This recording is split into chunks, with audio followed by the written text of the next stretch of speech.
Bonjour et merci de nous retrouver pour la question crypto, le format estival court avec CoinShares. Vous posez des questions sur les cryptos, on y répond de façon express. Et aujourd'hui, tiens, on va se demander, crypto, est-ce que j'en détiens en direct ou via un ETN? Et pour y répondre, c'est bien sûr Jérémy Lebescon de CoinShares. Bonjour Jérémy. Bonjour Laurent. Ah bah oui, je pense qu'on se pose tout cette question en se disant, est-ce que finalement, ETN en direct, pourquoi choisir l'un ou l'autre? Pas toujours clair, hein, pas toujours facile de s'y retrouver. Je ne vais pas me faire que des copains avec cette réponse, mais pour autant, disons-le tout de suite, nous on ne disqualifie pas la détention directe. Néanmoins, il faut bien comprendre ce que ça implique de la détention directe. C'est une responsabilité qui est vraiment toute personnelle avec des risques qui sont supplémentaires. Nous, à CoinShares, on fabrique des ETN. Oui. C'est donc t'es un peu jugé parti là quand tu me réponds. Exactement. Mais voilà, aujourd'hui, on sait qu'avec l'historique des crypto-monnaies, on sait qu'avec l'historique du nombre d'investisseurs, du nombre d'utilisateurs qui ont perdu par exemple leurs clés privées. Il y a eu des drames, vraiment des gens qui ont perdu des clés privées par accident, par maladresse. D'autres qui se sont exposés aussi, il faut quand même aussi le rappeler, particulièrement cette année, notamment sur le territoire français, à des risques personnels.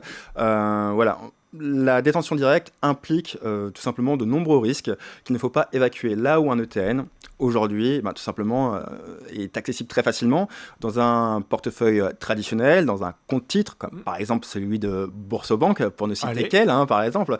La gestion est complètement déléguée, il n'y a rien à gérer. Alors oui, il y a des frais supplémentaires, des frais de gestion. Néanmoins, lorsqu'on regarde bien les petites polices, aujourd'hui, on trouve de nombreux ETN qui sont à 0% de frais de gestion, par exemple, ou sinon, les frais sont relativement modiques et permettent justement peut-être de partir la tête un peu plus tranquille.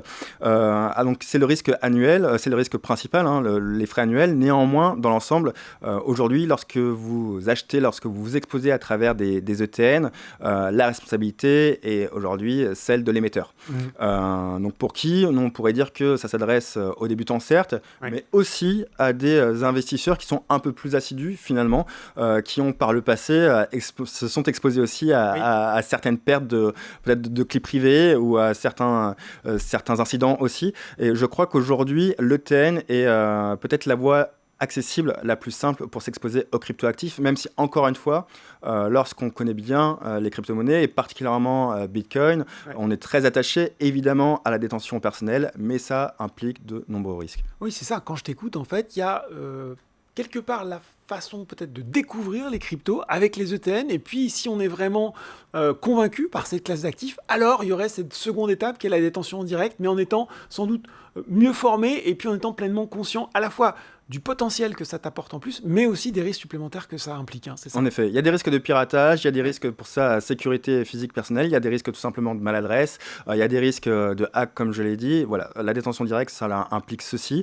On rappelle aussi que maintenant, un ETN, ça permet aussi, par exemple, de marquer une moins-value dans un compte titre, ce que ne peut pas faire, par exemple, une détention directe lorsqu'on a sous-performé, par exemple, dans son portefeuille. Voilà, il y a quand même des avantages que l'ETN permet maintenant, au même titre qu'un autre véhicule, un autre instrument financier traditionnel qui rentre dans cette enveloppe de compte titre.